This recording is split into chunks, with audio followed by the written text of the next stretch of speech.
ইফতারের টেবিলে বুট আর পেঁয়াজ না হলে কিন্তু ইফতারই জমে না। আজকে তোমাদের সাথে আমি পারফেক্ট পেঁয়াজু রেসিপি শেয়ার করব। সবাই শুধুমাত্র কিভাবে বেগুনিকে ফুলকো আর মুচমুচে রাখতে হয় সেই রেসিপি শেয়ার করে।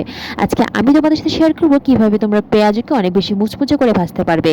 আশা করি আজকের রেসিপিটি তোমাদের অনেক অনেক উপকারে আসবে। ওয়েলকাম করছি নুসুস মম কিচেন এন্ড ব্লগে। এই তো অ্যাট ফার্স্ট পেঁয়াজু বানানোর জন্য এখানে আমি একটা বোল নিয়ে নিচ্ছি। এই বোলের মধ্যে আমি এখানে দিয়ে দিয়েছি 1 কাপের মতো মসুরের ডাল আর দিচ্ছি 1 কাপের মতো খেসারির ডাল। আমরা এখানে 2 ধরনের ডাল মিক্সড করে আজকে মিক্সড পেঁয়াজু বানাবো। তোমরা চাইলে যে কোনো এক ধরনের ডাল দিয়ে পেঁয়াজুটা বানাতে পারো, তবে কয়েক ধরনের ডাল একসাথে দিয়ে যদি পেঁয়াজুটা বানানো হয় তাহলে খেতে অনেক বেশি মজার হয়। এখন কিছুটা পরিমাণ পানি দিয়ে এটাকে 1.5-2 ঘন্টার জন্য ভিজিয়ে রাখবো।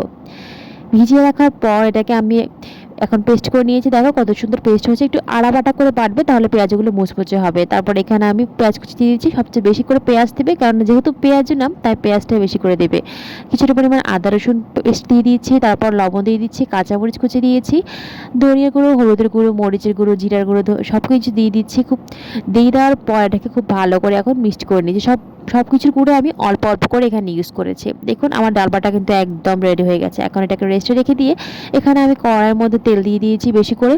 পেঁয়াজও কিন্তু বেশি করে তেল দিয়ে ভাজতে অনেক বেশি মুচমুচে হয়। এখন এই তো তেলটা হালকা গরম হয়ে আসার পরে আমি পেঁয়াজগুলোকে দিয়ে দিচ্ছি পেঁয়াজের সাইজ করে। আপনারা আপনাদের ইচ্ছা মতো যে কোনো সাইজে ছোট বড় করে পেঁয়াজগুলোকে ভাজতে পারেন। এটা আপনাদের ইচ্ছা অনুযায়ী আপনারা করবেন। আমি আমার পছন্দ মতো সাইজে করে আমি পেঁয়াজগুলোকে দিয়ে দিচ্ছি। অবশ্যই এক্ষেত্রে চুলার আঁচটা খুব মিডিয়াম রাখবেন। বেশি হাই ফ্লেমে রাখলে দেখা যাবে উপরে কালার চলে আসবে, বাট ভিতর থেকে পেঁয়াজগুলো কাঁচাই থেকে যাবে। তাই এক্ষেত্রে অবশ্যই চুলার আঁচটাকে খেয়াল রাখতে হবে সেটা মিডিয়ামে আছে কিনা।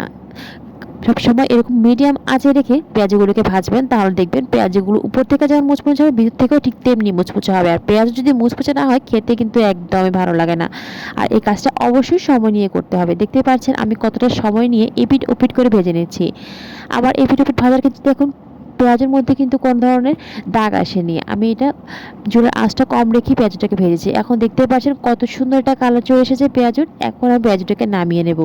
আর পেঁয়াজুতে অবশ্যই পেঁয়াজ বেশি ব্যবহার করবে, তাহলে পেঁয়াজগুলো খেতে বেশি মজার হয়। দেখতেই পাচ্ছেন আমার পেঁয়াজগুলো কিন্তু একদম রেডি হয়ে গেছে। দেখতে কেমন লাগছে জানি না, খেতেও কিন্তু খুব অসাধারণ হয়েছে। দেখতে যেমন লোভনীয়, খেতেও কিন্তু অসাধারণ। আমার রেসিপি ফলো করে পেঁয়াজু বানালে আপনাদের রেসিপি হবে এরকম পারফেক্ট। আপনাদের পেঁয়াজুগুলো খেতে হবে অসাধারণ। আশা করি আমার আজকের রেসিপিটি আপনাদের অনেক অনেক উপকারে আসবে। এই রমাদানে কিন্তু পেঁয়াজু ছাড়া ইফতারি জমে না। ভালো লাগলে অবশ্যই আমার পেজটিকে ফলো দিয়ে আর চ্যানেলটিকে সাবস্ক্রাইব করে পাশেই থাকবেন। সবাই অনেক অনেক ভালো থাকেন। আল্লাহ হাফেজ।